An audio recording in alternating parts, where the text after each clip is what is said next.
So when I read stories like this, steeper grocery prices are still crushing Americans. Yes, of course they are, because prices have not come down. Inflation has slowed, but the cumulative inflation still exists. Grocery prices, they're still up. They're still expensive. Grocery prices are still too high.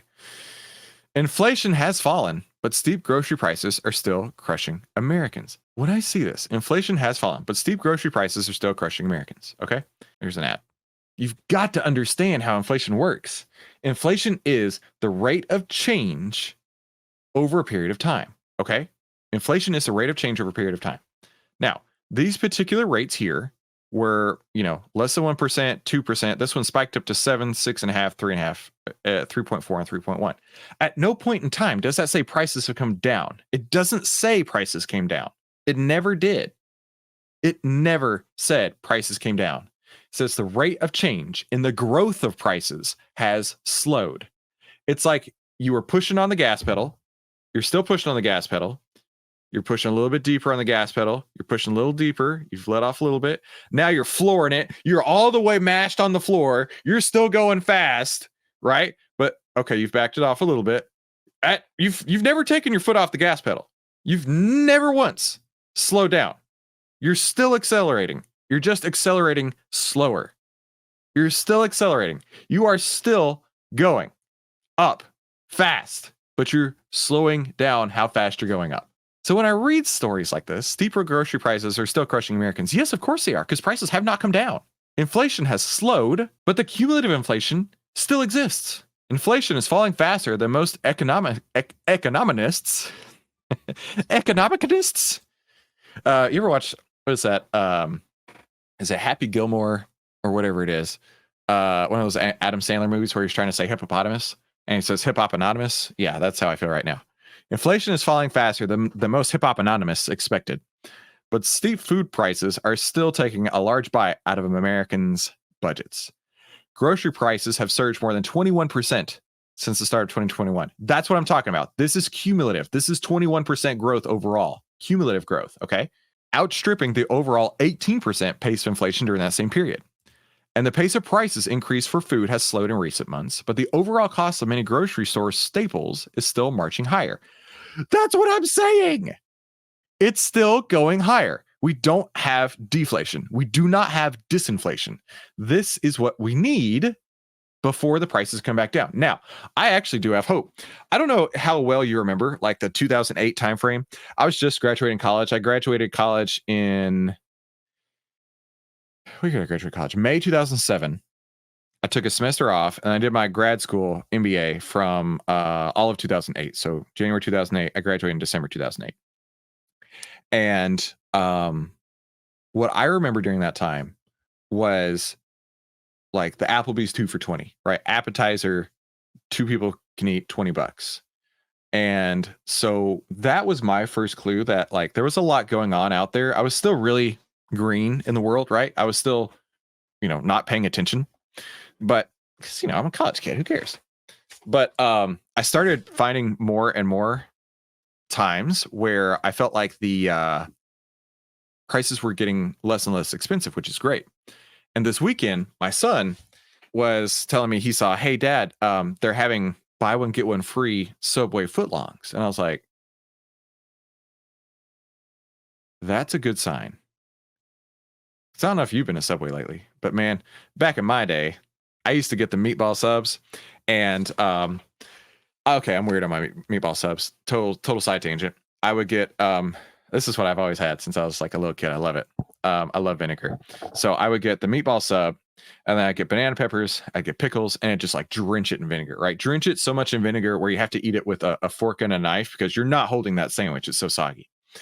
Anyway, so I remember I would get those for, $5, but the last time I got one, I swear it was $9.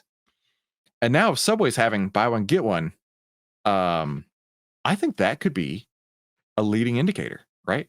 I think that could be a real leading indicator that, hey, we are about to see real disinflation, real deflation when it comes to food prices, which we need.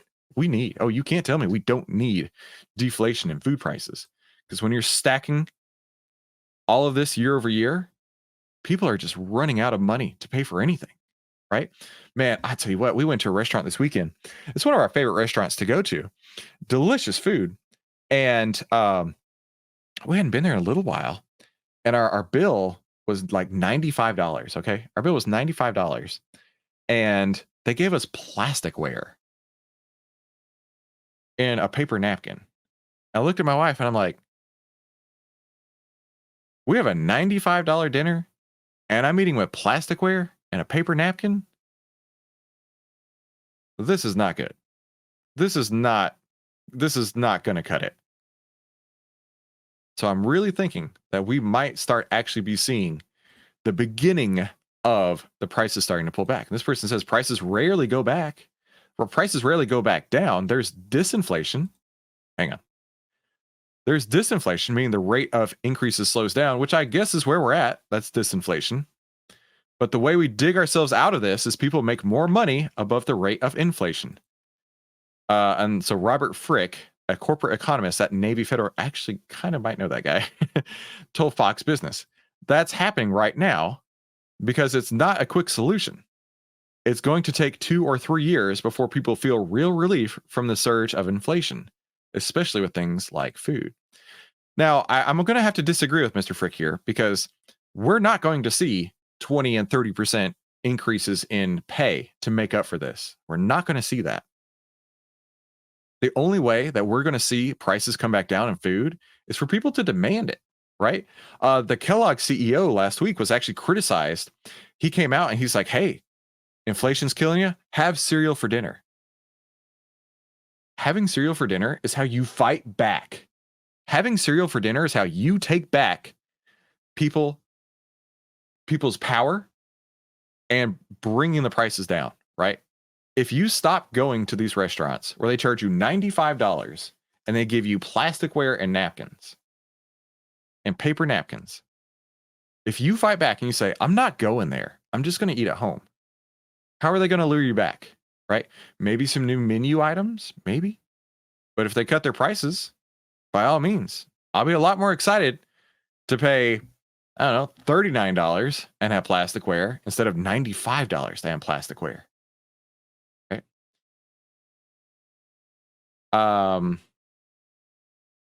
Let's continue on here. Food has been one of the most acute inflation pain points for Americans. More than 2/3 of voters said inflation hit them the hardest through the higher food prices. That's more than 50 percentage points higher than any other category, including gasoline, transportation costs, and housing expenses. Rising food prices are a concern because those higher prices, those higher costs affect just about everybody, every household in the country. The burden is disproportionately borne by low-income Americans who spend about 30% of their income on food. You kind of have this double whammy of food and transportation. People say, oh, well, the rate of inflation is going down. What's everybody complaining about? Yeah, that sentiment right there has been driving me crazy. Oh, inflation's going down. What are you complaining about? We had a story a couple of weeks ago. Bill Maher, the comedian, he had Jillian Michaels on, and Jillian Michaels, from The Biggest Loser, she was like, Bill, have you bought anything lately? Car prices have doubled, houses have tripled, eggs are unaffordable. Like, where are you getting this idea? And he's just like, numbers are saying that things are going down. Bro, they're not. It's cumulative, right? The rate of inflation is going down, but the weight of inflation continues to increase. I'm going to use that from now on. The rate of inflation is going down, but the weight of all these inflation increases. Wait, what does he say? The weight of inflation continues to increase. The rate of inflation is going down, but the weight of inflation continues to increase. All right, that is going to be a moniker of mine. If you're already under these outsized burdens because you're lower income, it just hurts a little bit more. Yeah. The rate of inflation is going down, but the weight of inflation continues to increase. Ooh, I love that. All right, let's take a look at Kroger. So let's look at the AI trading data for Kroger. We got a buy signal on Kroger. Maybe that means, hey, Kroger might be making a little bit more money. We got a buy signal back on February 22nd. Might mean that Kroger's making a little bit more money while the inflation continues to go up, right? While inflation is going down, the rate of inflation is going down, but the weight of inflation might be helping Kroger's buy. a little bit more. And if you've been following these signal returns, you could have seen a 66.57% return from Kroger. So be sure to head over to ovtlyrdeal.com. You can get lifetime access to Outlier and get these signals every single day delivered right to your inbox. And for a very, very short time left, we only got a couple of weeks left to get this lifetime deal. So let's take a look at what the internet says, right? Why are groceries still so expensive? Why? Are you kidding? Okay, I was hoping you'd say more, but that's it. Once up, what's the incentive to go back down? That's very true. We need something to incentivize it to go back down. And I think it's, well, like I said earlier, you as a consumer have to fight back. You have to, as the consumer, have to say, I'm not paying this anymore. Might start having cereal for dinner, right? Joe, period, Biden, period. Groceries are still expensive because we still have inflation, which is running higher than the government is telling us. I agree. We all know that we go to the store, we're not seeing something that costs 3% more than it did a year ago. Most of the time, it's 20 to 50% more. I mean, when's the last time you went to the store and you thought, oh, I'm going to buy this pack of gum? Oh, it's only 3 cents more than it was a year ago when it was $1? No big deal. More than likely, that pack of gum is like $1.25, maybe even $1.50. I'm going to tell you one other story real quick, and then I'm going to let you go. My local bar that I like to go to, man, I love going to this place. They got pool, they got darts, they got all the Guinness that I can drink, which is exactly what I need every chance I get. Every Friday and Saturday, I'm heading myself over there. They had inflation on their pool tables forever and ever. The pool tables for 4 quarters. You put 4 quarters in, you got the pool balls come out, you're good to go. It's $1.25 now. Even my pool tables got hit with inflation. It's unbelievable. You know what else is unbelievable? The YouTube algorithm continues to suggest videos. I don't know how it works, but it says that one of these 2 videos is going to be the best video for you to watch right now. So click one of those to watch more, and I'll see you on the next Outlier Live. Have a great day. Talk soon.